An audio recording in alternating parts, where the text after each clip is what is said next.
तुम्हें जनता से कोई मतलब नहीं है। कहाँ है तुम्हारे विधायक, कहाँ है तुम्हारे पार्षद, कहाँ है तुम्हारा संगठन जो दोनों के दोनों राष्ट्रीय दल कहते हैं अपने? जब कल तमाचा पड़ा तो आज यहाँ पुतला है, क्यों बेटी के साथ नहीं आए हो? क्या समाज के लिए तुम्हारी कोई जिम्मेदारी नहीं है? सिर्फ तुम्हें सत्ता चाहिए, चाहे तुम ऐसे ले लो चाहे तुम ऐसे ले लो, लेकिन समाज, इनकी बेटी, हमारी बेटी, हम सबकी बेटी है। एसएसपी को बर्खास्त करो, एसएसपी को बर्खास्त करो। देखिए 31 तारीख को पहाड़ की एक बेटी योगा जो ट्रेनर है अजय योगा इंस्टीट्यूट में, उसके घर में जाके उसकी हत्या कर दी जाती बड़ी निर्दयता से। और पुलिस पहले 3 दिन तक तो उसको सुसाइड कहती है। आफ्टर 3 डेज उसके बाद एफआईआर होने के बाद जब उनकी माँ, तमाम परिजन, सामाजिक लोग उस इंस्टीट्यूट के बाहर पे आंदोलन करते हैं तो उनकी माँ को रोड में पुलिस के द्वारा रगड़ा जाता है।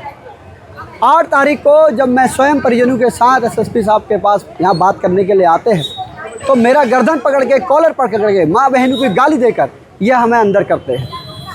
उसके बाद आज 18 दिन गुजर चुके हैं, उस बेटी के हत्यारों का कोई सुराग नहीं है। आखिर हमें शक है कि कोई ना कोई ऐसा वीआईपी है उस हत्यारे के पीछे जिसको पुलिस बचाना चाहती है। नहीं तो आसमान खा गया, ज़मीन निकल गई। ये वही एसएसपी है, ये असफल एसएसपी मैं इनको कहूँगा, क्योंकि हल्द्वानी में मैंने अपने जीवन काल में पहली बार हल्द्वानी को जलते हुए देखा। बनबुलपुरा में हजारों अरबों रुपए की संपत्तियां खाक हुई, सैकड़ों निर्दोष लोग मारे गए और ये अभी भी जमे हुए हैं। 1 महीने पहले नैनीताल में उस्मान कांड होता है, एक जघन्य अपराध होता है, अपराधी को जेल के अंदर डाल दिया जाता है। उसके बावजूद भी 15 दिन तक पूरा नैनीताल जलता है। क्या कार्रवाई की जलाने वालों पे इन्होंने? कुछ कार्रवाई नहीं की। पूरी बदनामी हमें झेलनी पड़ी पूरे देश में और उत्तराखंड का चौपट हुआ व्यवसाय। और आज जब हम आंदोलनकारी न्याय मांगने के लिए आ रहे हैं तो ये हमको धक्का मार के जेल के अंदर डाल रहे। कल का आपने वीडियो देखा, बेताल घाट जैसे बिल्कुल सुरम्य इलाके में, शांत वातावरण में गोलियां चल जा रही है। क्या इनकी विफलता नहीं है? आखिर एसएसपी साहब ने अपनी खुफिया तंत्र को कमज़ोर क्यों किया है? इसके पीछे क्या मकसद है? क्या एसएसपी साहब कोई फिरौती लेके आए उस उत्तराखंड को ख़त्म करने का, इस शांत प्रदेश को जलाने का? तो ये गलत है। हम न्याय की मांग कर रहे हैं। अभी एसपीसीटी महोदय से हमारी वार्ता हुई है, उन्होंने 2 दिन का समय मांगा है। मंडे तक अगर नहीं होता है तो हम स्वयं हजारों की संख्या में अपनी गिरफ्तारी देंगे और इनसे जवाब मांगेंगे आखिर कौन है वो वीआईपी जिसको छुपाने के लिए अजय और अभय नाम के अपराधियों को आप छिपा रहे हो। मुझे न्याय चाहिए अपनी बेटी का। देखिए 12 तक टाइम दे रखा है, मंगलवार को आएंगे हम लोग यहाँ पर।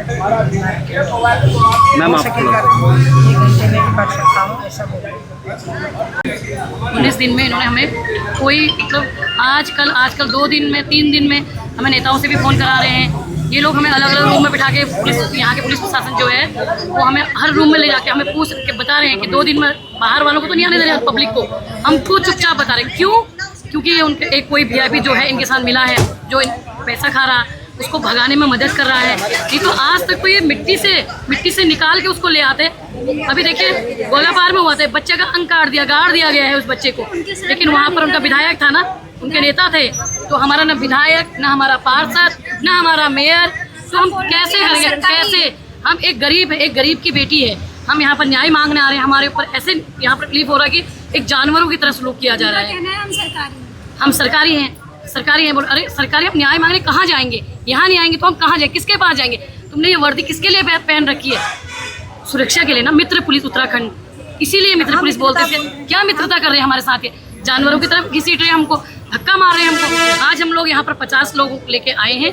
आने वाले टाइम में अगर इन्होंने मंडे तक हमको बोला है कि हम पकड़ के आप लोग के हवाले कर देंगे, अगर हमें न्याय दे दें ठीक है। अगर ये हमको मंडे तक नहीं देंगे, उसके बाद हम यहाँ पर हजारों लोग यहाँ पर आएंगे और यहाँ पर हम आंदोलन अपना जारी रखेंगे। हमने यहाँ पर जो धरना दिया है बुद्ध पार्क से हम लोग यहाँ पे आए क्योंकि आज 18 दिन लगभग हो चुके हैं और ज्योति को अभी तक कोई न्याय नहीं मिला है। तो हमें लगा कि हम यहाँ पर आए, एसएसपी साहब से मिलने की बात हमने करी कि वो हमें बताएं कि उनने क्या क्या कार्रवाई कर दी। हालांकि उनके बातों से, उनकी आवाज़ से उसको लग तो कुछ नहीं रहा था कि वो कुछ करेंगे, पर फिर भी उन्हें सोमवार तक का टाइम दिया है। देखिए, मृतका के परिजनों द्वारा आज फिर से आक्रोश व्यक्त किया गया।